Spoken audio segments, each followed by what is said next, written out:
Good morning बच्चों, एनआरपीएस की online classes में आपका स्वागत है।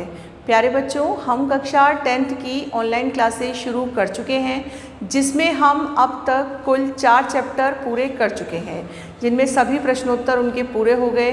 सूरदास, तुलसीदास, भारतेंदु हरिश्चंद्र, मुंशी प्रेमचंद हम कंप्लीट कर चुके हैं। इसके बाद हमने तीसरा चैप्टर सेनापति, जिसका ऋतु वर्णन हम पढ़ रहे हैं। हम सेनापति का कवि परिचय प्राप्त कर चुके हैं और ऋतु वर्णन हमने शुरू कर दिया था, जिसमें बच्चों हम पहला वसंत ऋतु का सुंदर चित्रण अध्ययन ले चुके हैं। उसके बाद हमने ग्रीष्म ऋतु और वर्षा ऋतु का एक साथ एक ही पद में जो हिंदी अर्थ था, जो सेनापति ने बड़ी सुंदरता के साथ प्रकट किया था, वो भी हम पढ़ चुके हैं। बच्चों, आज हम पढ़ेंगे हमारा तीसरा पद, यानी 8 लाइन। आपको लग रहा होगा कि ये सब जुड़े हुए हैं, लेकिन ये जुड़े हुए नहीं है। 8 लाइन का एक पद है, तो वो 8 लाइन अलग करते जाइए। दामिनी दमक से आपका तीसरा पद शुरू हो जाता है, जैसा कि बोर्ड पर अंकित है। दामिनी दमक सुर चाप की चमक, ये इस वाला पद आपका जो है, ये सावन यानी वर्षा ऋतु का ही वर्णन है। बच्चों, यहाँ पर सेनापति ने वर्षा ऋतु की सुंदरता के साथ साथ एक नायिका की प्रेम पीड़ा का भी सुंदर चित्रण किया है।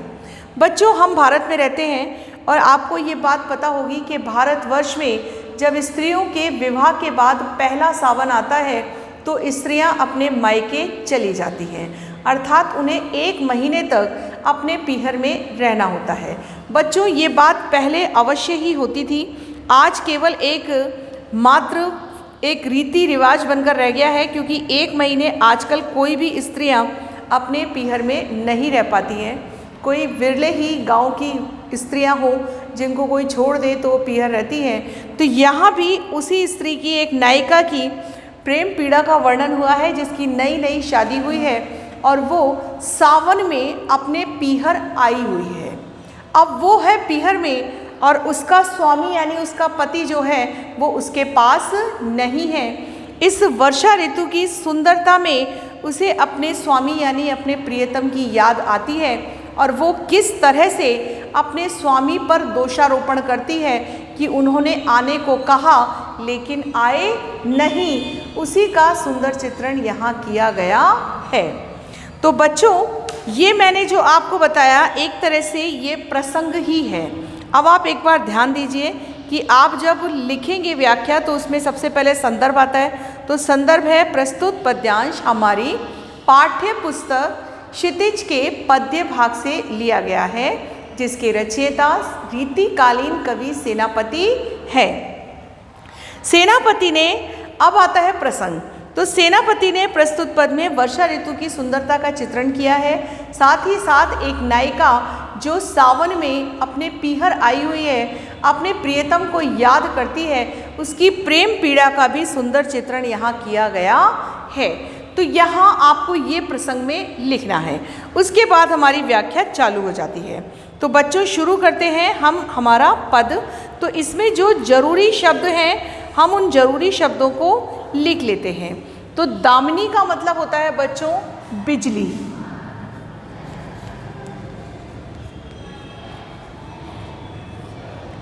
दामिनी का अर्थ है बिजली।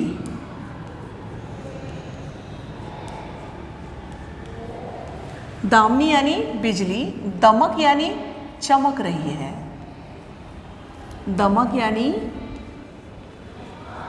चमक रही है। वहीं आगे शब्द है सुरचाप। सुरचाप कहते हैं इंद्रधनुष को।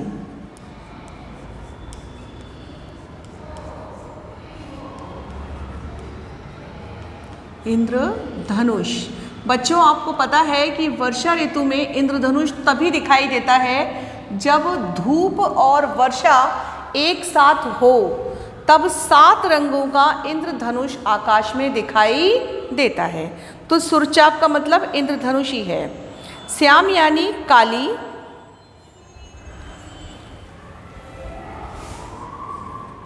श्याम का अर्थ है श्याम,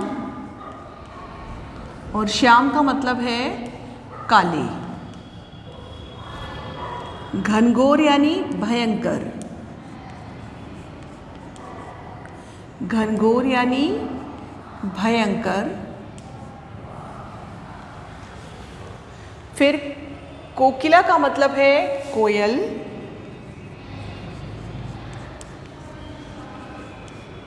कोकिला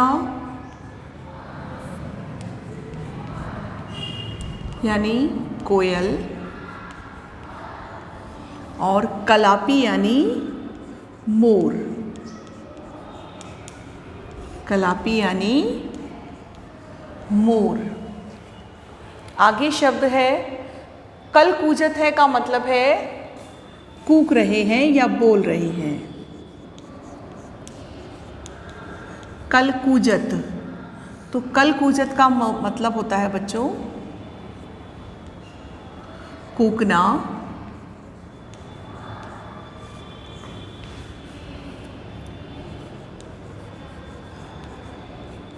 मधुर स्वर में बोलना, मधुर स्वर में चहकना। फिर शब्द है जित तित, तो जित तित का मतलब है इधर उधर। जित तित यानी इधर उधर। फिर शब्द है सीकर यानी बूंदों से युक्त।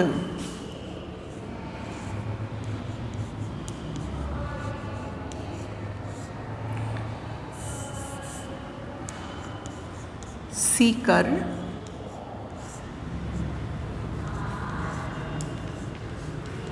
बूंदों से युक्त। फिर शब्द है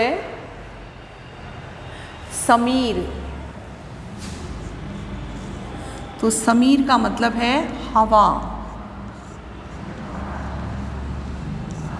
और झकोर का मतलब है झोंके।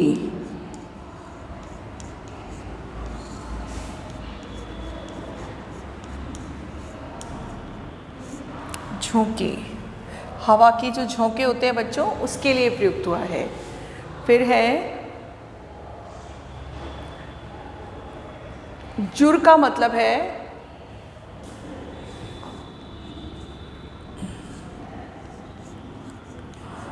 विरह, का मतलब है वियोग पीड़ा, वियोग पीड़ा। और जुर का मतलब है ज्वर,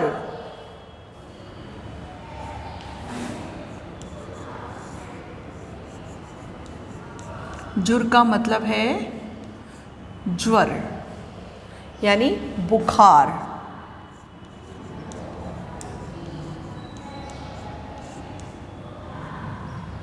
फिर शब्द है मदन, तो मदन का अर्थ है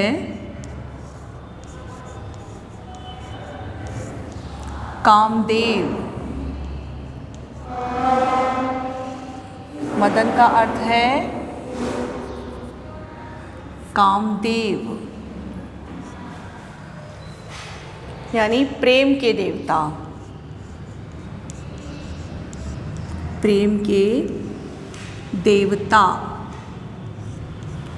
और फिर है सलिल,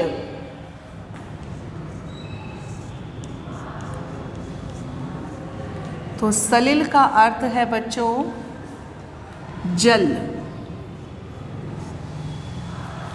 चहुं ओर यानी चारों ओर।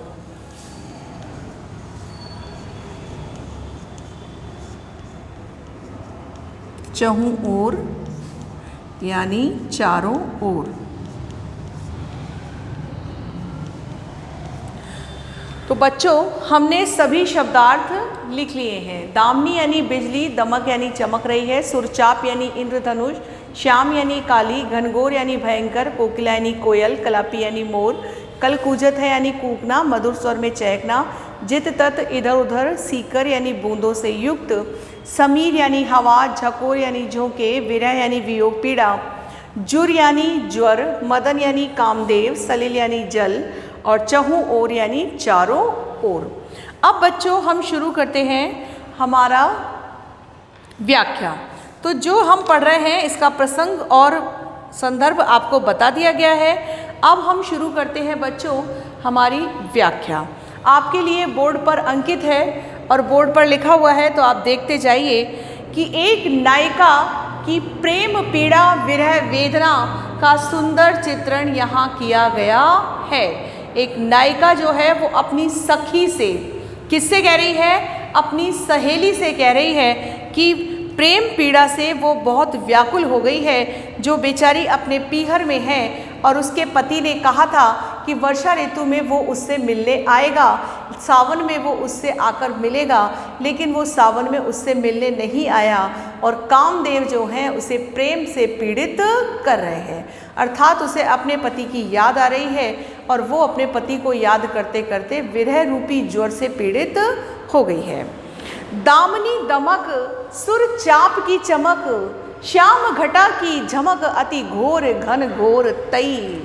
अर्थात नायिका कह रही है कि दामनी दमक यानी बिजली चमक रही है, सुर चाप की चमक, इंद्रधनुष भी अपनी चमक दिखा रहा है, श्याम यानी काली घटा की झमक यानी जो चमक है वो अत्यधिक भयंकर है और बहुत अधिक डरा रही है। नायिका अपनी सखी को बता रही है कि बिजली जो है वो चमक रही है, अर्थात प्रकृति में वर्षा की ऋतु प्रारंभ हो गई है, बिजली चमकने लग गई है, सुर चाप यानी इंद्रधनुष भी आकाश में दिखाई दे रहा है, काली काली घटा जो है वो ऐसी चमक रही है जैसे कि वो मुझे अत्यधिक डरा रही हो।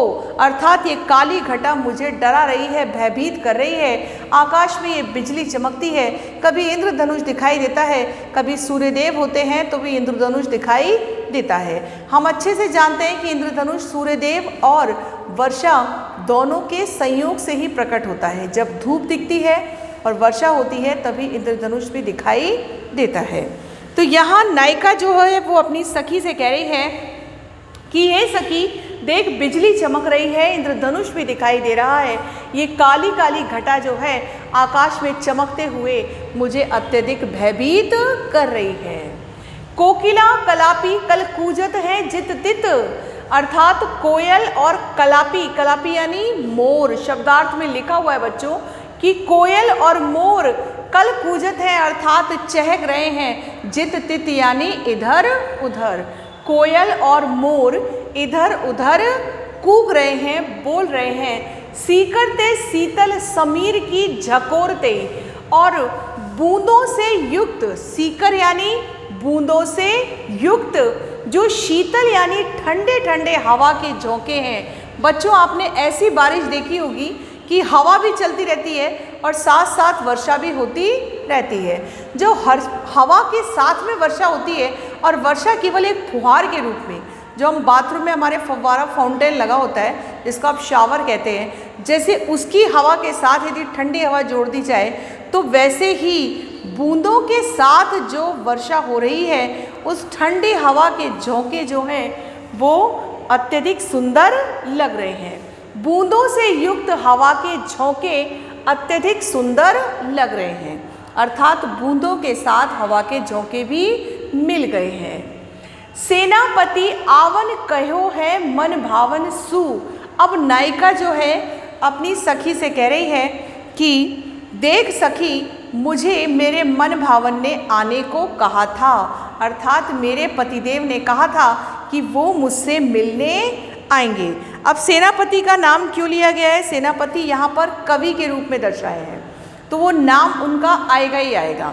तो आपको क्या करना है, सेनापति को अभी नहीं जोड़ना है, वो हम आखिर में ही जोड़ेंगे कि सेनापति कवि जो हैं वो लिखने वाले हैं, तो यहाँ जोड़ना नहीं है। केवल ये ध्यान रखना है कि नायिका जो है वो सखी से कह रही है, लिखने वाले का नाम उच्चारित किया जाता है। तो सखी नायिका जो है वो अपनी सखी से कह रही है कि आवन कयो है मन भावन सु, कि हे सखी मुझसे मेरे प्रियतम ने सावन में मिलने से आने के लिए कहा था, अर्थात उन्होंने वादा किया था कि वो मुझसे अवश्य मिलने आएंगे, लेकिन अब तक वो मुझसे मिलने नहीं आए हैं। लाग्यो तरसावन विरह जुर जोर ते, अब ये सावन तो बरसता जा रहा है और मुझे जो तरसावन यानी पीड़ित कर रहा है, तरसा रहा है, वो विरह रूपी जुर अर्थात विरह रूपी ज्वर, प्रेम रूपी पीड़ा का बुखार जो मुझे हो गया है, ये मुझे बहुत अधिक परेशान कर रहा है।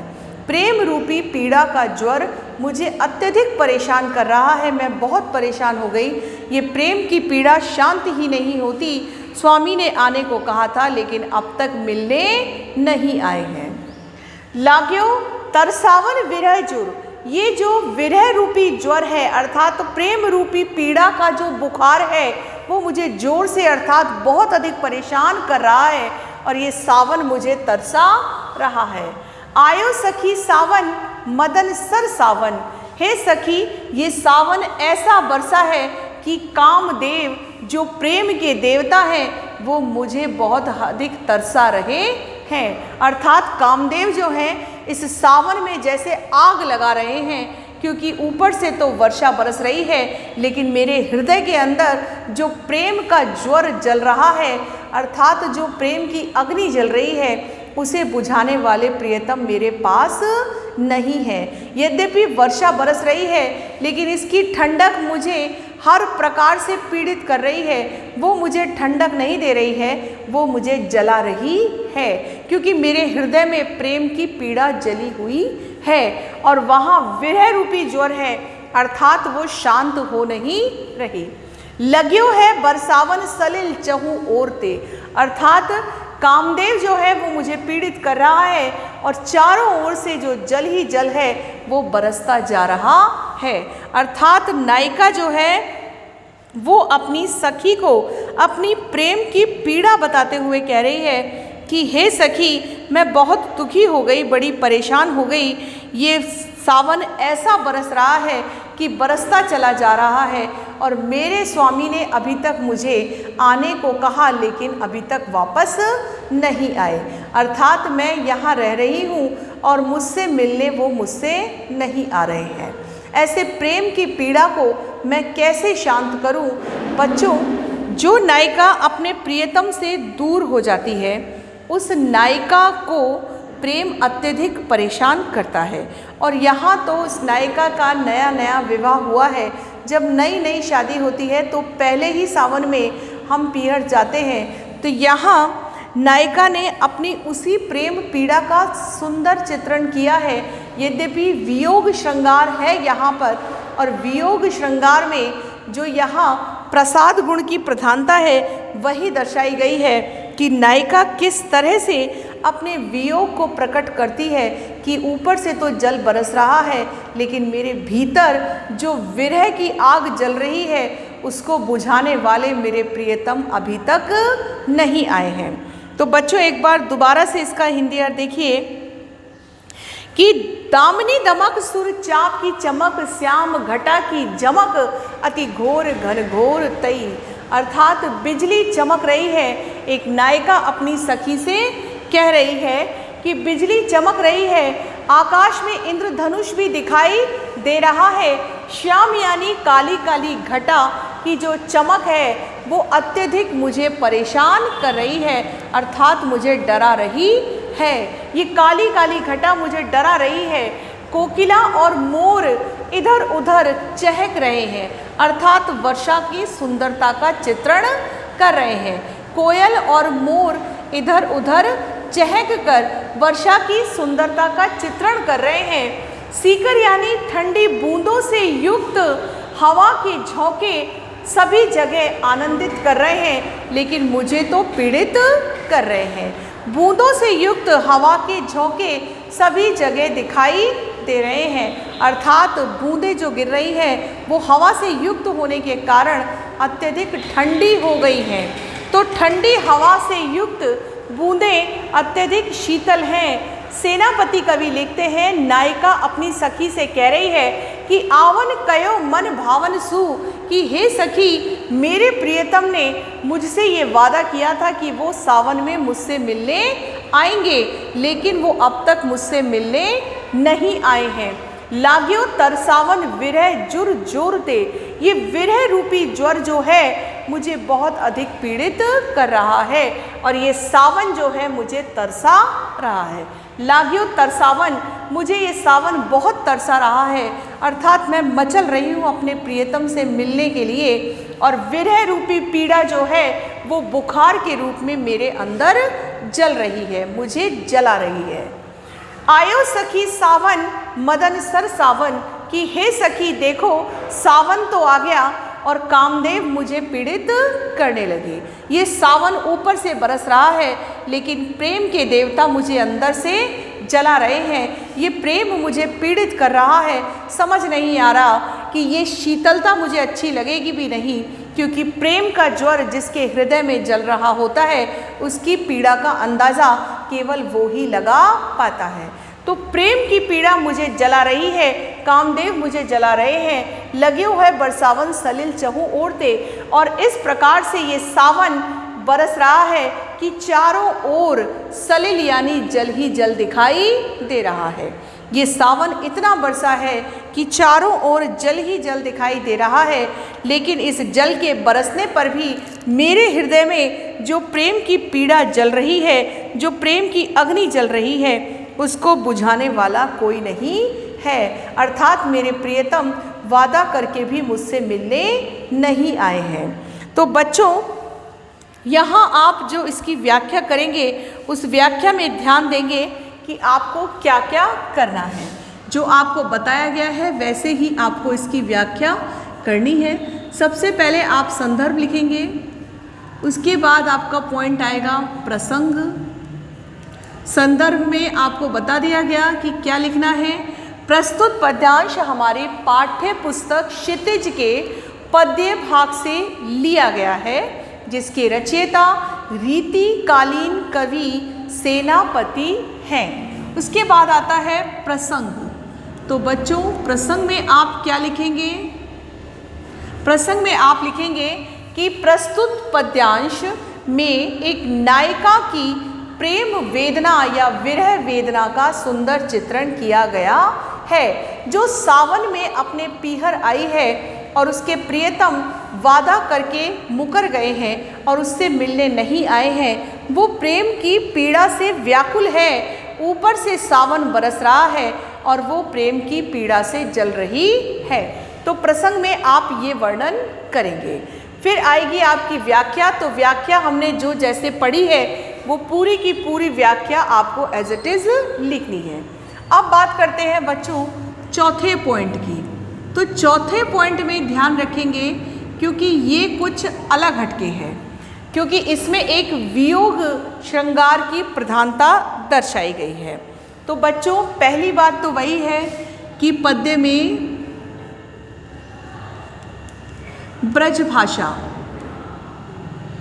पद्य में ब्रज भाषा का प्रयोग हुआ है। ये पहला पॉइंट है कि पद्य में ब्रज भाषा का प्रयोग हुआ है। फिर दूसरा पॉइंट आप विशेष में क्या लिखेंगे? दूसरा पॉइंट आप लिखेंगे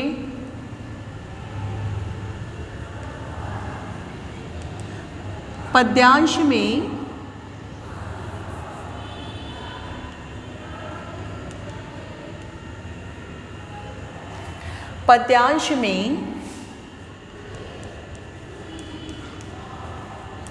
नायिका की विरह वेदना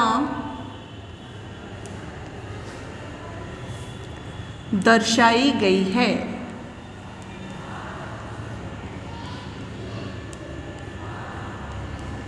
मतलब नायिका की विरह वेदना का चित्रण हुआ है, कि नायिका की विरह वेदना दर्शाई गई है। इसी में जो तीसरा पॉइंट आएगा वो आप लिखेंगे वियोग श्रृंगार रस है। यहाँ पर पद्यांश में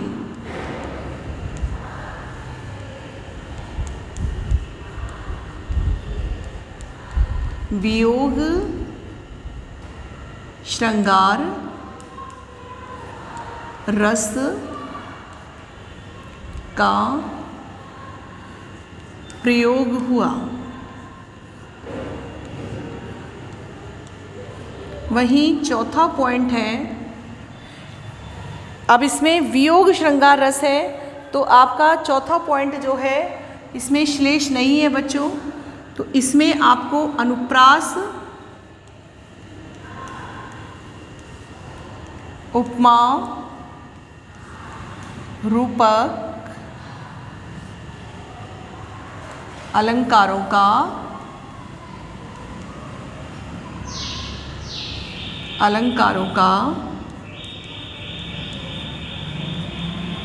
प्रयोग हुआ। इसमें जो मुख्य रूप से अलंकार आए हैं वो कौन कौन से हैं? अनुप्रास उपमा रूपक अलंकारों का प्रयोग हुआ है, ये मुख्य रूप से अलंकार है।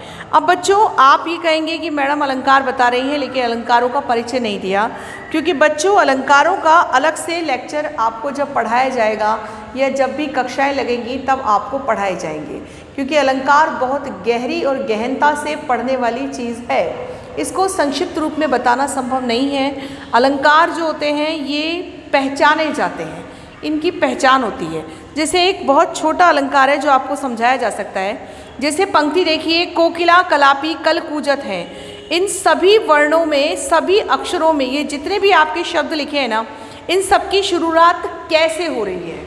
देखिए क क क क, ये सारे जो शब्द हैं ये क से शुरू हो रहे हैं, इसलिए इस पंक्ति में अनुप्रास अलंकार है। अनुप्रास ऐसे देखा जाता है कि इसमें अनुप्रास अलंकार है। अब देखिए विरह जुर, तो विरह रूपी ज्वर, तो यहाँ रूपक अलंकार है, तो रूपक अलंकार इस शब्द के अंदर है, विरह रूपी ज्वर। अब देखिए सखी सावन, तो यहाँ से, तो अनुप्रास अलंकार है।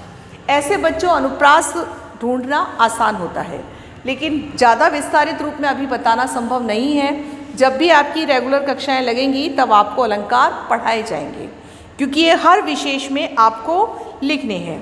अब आपने लिख लिया अनुप्रास उपमा रूपक अलंकारों का इसमें प्रयोग हुआ है, साथ ही साथ तत्सम शब्दों का प्रयोग हुआ है। तो बच्चों यहाँ पर जो मुख्य बिंदु थे वो लिख लिए। विशेष बात जो पहले के पदों से यहाँ अलग है वो यही है कि इस पद्यांश में एक नायिका की विरह वेदना दर्शाई गई है और उस विरह वेदना के कारण यहाँ वियोग श्रृंगार रस का प्रयोग हुआ है। अब जहाँ वियोग श्रृंगार रस है तो काव्य में प्रसाद गुण हुआ, तो पद्यांश में गुण रहेगा प्रसाद गुण। पद्यांश में प्रसाद गुण है। तो इस तरह से आपको मुख्य बिंदु विशेष में लिखने हैं। तो बच्चों आज हमने सेनापति द्वारा वर्णन ऋतु वर्णन के अंतर्गत एक सुंदर नायिका की विरह वेदना जो वर्षा ऋतु के दौरान हुई है उसका अध्ययन प्राप्त किया है। आपको गृह कार्य के रूप में इसी पद की सप्रसंग व्याख्या करनी है, जैसे कि बताई गई है। संदर्भ प्रसंग व्याख्या विशेष के बिंदु लिखे हुए हैं, ये आपको सप्रसंग व्याख्या के रूप में गृह कार्य करना है। तो बच्चों अगला पद हम अगले लेक्चर में पूरा करेंगे। धन्यवाद।